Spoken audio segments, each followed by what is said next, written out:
Hi everybody, I'm CoinWeek editor Charles Morgan, and I'm here at the ANA World's Fair of Money in Rosemont, Illinois, where I'm at the Kolbe Fanning booth, and we're going to talk today to David Fanning about the upcoming sale of the Margo Russell collection.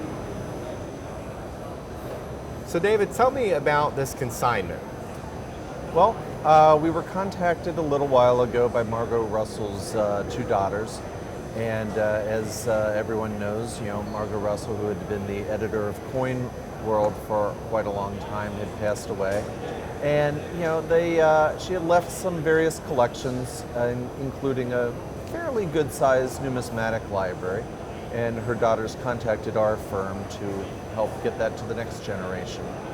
So in this collection, I mean, what are the notable pieces or some things that collectors want to take advantage of because this might be the only time? Right. Yeah. Well, it was an unusual collection and an unusual library. Margo Russell have been the first to admit that she was not really a numismatic scholar. Her position in the hobby was in some ways unique. She was the editor of Coin World at a period where it's almost impossible for us to imagine how important Coin World was to the hobby during the 60s, 70s, 80s when she was at its helm. And she was really at the center of numismatic activity in this country in a way that is not really the case anymore. So what we have here in this library is not the library of a scholar, but the library of someone who is just really centrally located in terms of the hobby and in terms of active involvement in representing the interests of the hobby to Washington, D.C. She testified before Congress any number of times. She became very close friends with a number of high-ranking government officials, especially mint directors. And that's one of the things that I thought was most interesting, looking through her correspondence and through signed and inscribed books and that sort of thing, was she would start out with a new person would become a mint director. She would start out corresponding with them. It would be very formal, but in almost no time at all, these letters from mint directors would suddenly be much more informal, much more friendly, much more warm and personal. She has letters from Eva Adams, that end "love you," and this is from a mint director. So were you expecting to see this type of material when you're going through it? I knew enough about her to know that she was a person of considerable personal charm and someone who was really well regarded and loved by an awful lot of people. So in that regard, no, it wasn't that much of a surprise, but it was still neat to see. So is there anything in the collection that you're offering that would be a special interest in numismatic researchers? Well, her correspondence, of course, immediately comes to mind. She corresponded with a lot of government officials, a lot of Congress people, mint directors, people who worked for the Treasury Department. And in this correspondence is, of course, unique inherently, and that sheds a lot of light on how she was approaching these officials with information on what hobbyists want, what we think, what we're looking for, and in some cases, she's dispelling erroneous notions of what we're doing. There was, for instance, the widespread perception that coin collectors were causing the coinage shortage of the early 60s. She worked hard to disabuse people of that notion.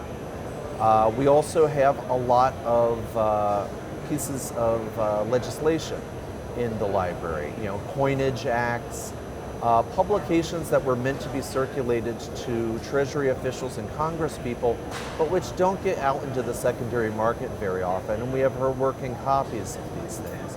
So stuff like that seems especially notable. One of the things I noticed in the catalog, which I haven't seen too often, is signed editions of works from Don Taxay. Is that as unusual as I think it is? Well, yes, they are unusual, and he's not the only author, though he's a good example, where there are some authors, we all know who they are, who seem to sign every other copy of their books. So an inscribed copy doesn't necessarily add a premium, but you get people like Don Taxay. He did not inscribe a whole lot of books. You don't see his books signed all that often. And it's not just the inscriptions or the signatures that we see on a lot of these books, it's how they're inscribed. They're very warmly, very personally inscribed. We have this wonderful, wonderful book of Abe Kossoff's remembrances that he had written up for Coin World and that he published in book form. It's Abe Kossoff Remembers. And we have this wonderful copy where Abe says something like, when God made you, he did nothing else that day. He just closed his eyes and smiled. And something like that, where it's just this incredibly warm, loving inscription. And the same book is inscribed by the publisher simply, I love you. And you don't see that in numismatic books. So it was a really interesting library to work with. So when is the auction, and how would a new bidder register and take part? Oh, okay. Well, it's going to be held on Saturday, August 22nd.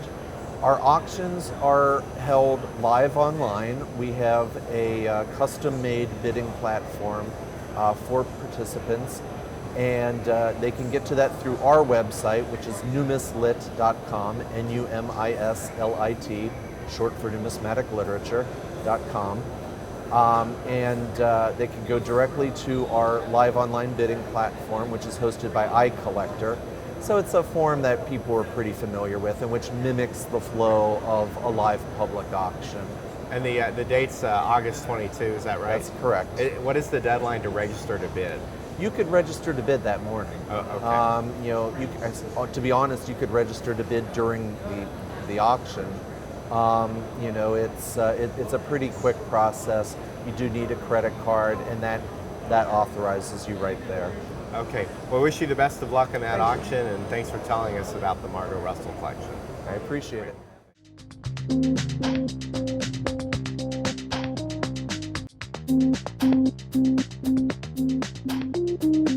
If you like this video, we're sure you'll love these 3 videos. And please subscribe to our YouTube channel. CoinWeek is the #1 source online for all things numismatic. Visit www.coinweek.com to take your hobby to the next level.